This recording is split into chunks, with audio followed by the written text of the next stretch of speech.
Hello everyone, welcome back to my channel law aspirants Adda. आज हम discuss करेंगे private defence, यानी कि जो आईपीसी में आपके बहुत इंपॉर्टेंट चैप्टर है, पोर्शन है आपके, जो आपके चैप्टर नंबर 4 में दिया गया है और ये जनरल एक्सेप्शंस के पार्ट में है।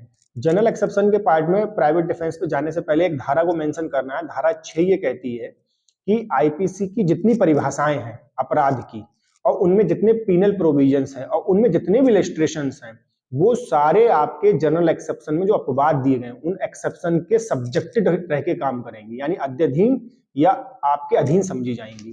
अब चलते हैं 96 से लेके 106 तक, क्योंकि आपके जो अब इसमें हम ये इसको चेंज कर रहे हैं वीडियोज में कि जो आपके मोस्ट इंपॉर्टेंट टॉपिक उनको पहले कवर करेंगे प्री के लिए और मेंस के लिए। तो 96 क्या कहता है, ये आपको ये बताता है कि ऐसी धारा 96 ये कहती है प्राइवेट डिफेंस के अधिकार के बारे में कि ऐसी कोई भी बात अपराध नहीं होगी जो प्राइवेट डिफेंस के प्रयोग में की जाती है। यानी अगर मान लीजिए व्यक्ति अपने आप को बचाता है और कोई कार्य करके किसी को अपहानि या क्षति पहुंचाता है तो अपराध नहीं मानी जाएगी। 96 ये कहती है। 97 पे आप आएंगे तो 97 इस क्वेश्चन का जवाब देती है, जो कहती है कि किसको और किस कहां तक प्राइवेट डिफेंस का अधिकार प्राप्त है। तो 97 ये कहती है कि शरीर पर जितने प्रभाव पड़ सकते हैं, जो अपराध जो शरीर पर कारित हो सकते हैं, तो व्यक्ति को ध्यान रखना, पर्सन को अपने शरीर का और दूसरे के शरीर की बचाव करने का, डिफेंस करने का राइट होगा, पहली कंडीशन। दूसरा, संपत्ति के संबंध में तो ध्यान रखना, ऐसे मान लीजिए संपत्ति के खिलाफ, मान लीजिए आपके चोरी, लूट, रिश्ती, आपराधिक अत्याचार जो रिलेटेड अपराध है, तो ध्यान रखिएगा, चाहे जंगम संपत्ति हो चाहे स्थावर संपत्ति हो। बहुत मोस्ट इंपॉर्टेंट क्वेश्चन यहाँ पे आता है कि संपत्ति किसी भी प्रकार की हो, जंगम हो या स्थावर हो, तो वो चाहे अपनी हो चाहे दूसरे की हो, दोनों को बचाने का, डिफेंस करने का राइट आपके 97 में दिया गया है। तो समझ में आ गई? ब्रेक कर लो। आपकी अपनी शरीर की और अपने शरीर और दूसरे के शरीर की और अपनी संपत्ति और दूसरी संपत्ति, दोनों को बचाने का राइट है 97 में। अब आते हैं 98 में, जो ये कहता है कि किसके विरुद्ध प्राप्त है। तो प्राइवेट डिफेंस का जो राइट है वो आपके किसके विरुद्ध प्राप्त है? वो आपके हर व्यक्ति, या इसको इस तरीके से कह सकते हैं, मान लीजिए सपोज करिए जो अक्षम व्यक्ति है अपराध को करने में, यानी कि कंपिटेंस नहीं है, जो यानी कि जो नेचर ऑफ द एक्ट या कोई भी कार्य विधिपूर्ण नहीं है, दोषपूर्ण है या विधि के प्रतिकूल है, ये जानने में असमर्थ है कोई व्यक्ति, तो उसकी क्रिमिनल लायबिलिटी 0 होगी। लेकिन अगर वो सपोज करो, इसका जो रजिस्ट्रेशन, एक पागल व्यक्ति है, वो किसी व्यक्ति को मारने के लिए दौड़ता है, ए पागल बी नाम के व्यक्ति को मारने को दौड़ता है, तो यहां पर बी को ए के खिलाफ प्राइवेट डिफेंस का राइट ठीक वैसे ही होगा जैसे वो स्वस्थचित व्यक्ति के खिलाफ होगा। तो यहां पर ध्यान रखिएगा कि प्राइवेट डिफेंस का राइट पागल के खिलाफ भी आपको वैसे ही मिलेगा, भले ही पागल ने आपके खिलाफ कोई भी हार्म करा तो उसकी क्रिमिनल लायबिलिटी 0 है, लेकिन आपके प्राइवेट डिफेंस का राइट क्लियर है 98 में।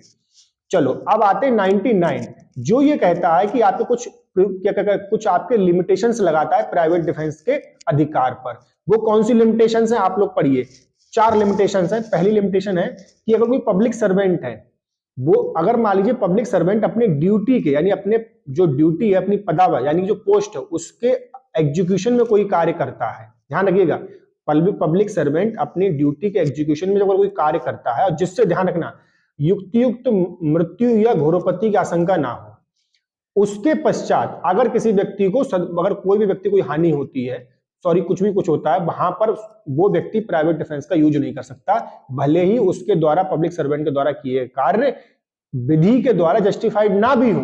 जैसे मान लीजिए आपको कोई इंस्पेक्टर है, कोई मान लीजिए आपके पुलिस ऑफिसर है, वो कोई कार्य कर रहा है, हो सकता है वो विधि के अनुसार न्यायानुमत ना भी हो, लेकिन उसके खिलाफ आप, अगर सिर्फ एक कंडीशन, अगर आपको मृत्यु और घोरोपति का आशंका ना हो, इसके अलावा आप अपने प्राइवेट डिफेंस का उपयोग नहीं कर पाएंगे। इसी का अगला रूप है, अगला इसका लिमिटेशन, वो कहती है लोक सेवक के निर्देश, यानी कि डायरेक्शन में कोई व्यक्ति काम कर रहा है तो उसके खिलाफ भी यही कंडीशन लागू होगी। अब इसकी अगली पॉइंट है, जो ये कहता है कि अगर मान लीजिए लोक प्राधिकारी यानी पब्लिक अथॉरिटी की सहायता अगर आपके सामने है, तो आप उस समय अपने प्राइवेट डिफेंस का यूज नहीं कर सकते। जैसे इसको एक एग्जांपल समझ सकते हैं, जैसे मान सपोज करिए एक व्यक्ति आपको मारने आ रहा है, वहां पर एक पुलिस ऑफिसर खड़ा है, तो पुलिस ऑफिसर, चूंकि भाई पुलिस ऑफिसर पब्लिक अथॉरिटी है, वो आपकी प्रोटेक्शन करने के लिए पर्याप्त है, तो उसकी उपस्थिति में अब आप उसको डिफेंस में उसको मारना स्टार्ट नहीं कर देंगे, समझ में आ गई? तो वहां पर प्राइवेट डिफेंस का राइट आपको नहीं होगा। चौथी कंडीशन, वो ये सबसे महत्वपूर्ण, ये कहती है कि जो आक्रमणकारी है उसको आप उतना ही क्षति पहुंचाएंगे। देखा ना, प्री में क्वेश्चन आता है, आक्रमणकारी को, यानी जो व्यक्ति आप पर हमला कर रहा है, उस पर सिर्फ उतना ही आप मतलब क्या करें, क्षति पहुंचाएं अपने डिफेंस में, जितना उस खतरे को टालने के लिए आवश्यक हो। ये नहीं है कि आप आक्रमणकारी को, उसने आपको भाई चाकू से, वो सॉरी, उस पर आपको डंडे से हमला करा और आप उसको शूट कर दो। भाई डंडे के हमले का परिणाम क्या होगा? बहुत ज्यादा आपके ऊपर की इंजरी हो जाएगी, चोट लग जाएगी, घोर चोट लग जाएगी। लेकिन इसका मतलब ये नहीं कि आप उसको शूट कर दें। ठीक है, ये इसके 99 में 4 लिमिटेशन है। अब आते हैं धारा 100। आज हम धारा 100 तक करेंगे, उसके बाद अगले वीडियो में करेंगे। धारा 100 ये कहती है आपके 100 जो ये बताती है कि शरीर की प्राइवेट डिफेंस का जो आपके राइट है वो, उसका विस्तार मृत्यु तक कब है। यानी कि जो अगर मान लीजिए कोई व्यक्ति आप पर हमला कर रहा है, जो नीचे कंडीशन दी गई है, तो आप उसकी मृत्यु कब तक मृत्यु कारित कर सकते हो, ये आपके 100 में दिया गया है। ध्यान रखना, ये आपके धारा प्री में जरूर पूछी जाती है, तो इसको हम समझ के पढ़ेंगे। जैसे 100 ये कहती है कि मान लो जब हमले का परिणाम, युक्त आशंका ये उस हमले का परिणाम मृत्यु होगा। यानी मान लो कोई आपके खिलाफ बंदूक तान दे, तो आपको क्या लगेगा कि भाई अगर अब तो आपके मन में खतरा उत्पन्न होगा कि अब तो मृत्यु हो ही जाएगी हमारी। दूसरा, हमले का परिणाम घोरोपति होगा, ग्रेवियस हर्ट होगा। तीसरा, आपके मान लीजिए बलात्संग के आशय से कोई हमला आप पे करता है किसी महिला पे, प्रकृति विरुद्ध अपराध के आशय से, यानी कि जो आपके 377 में है।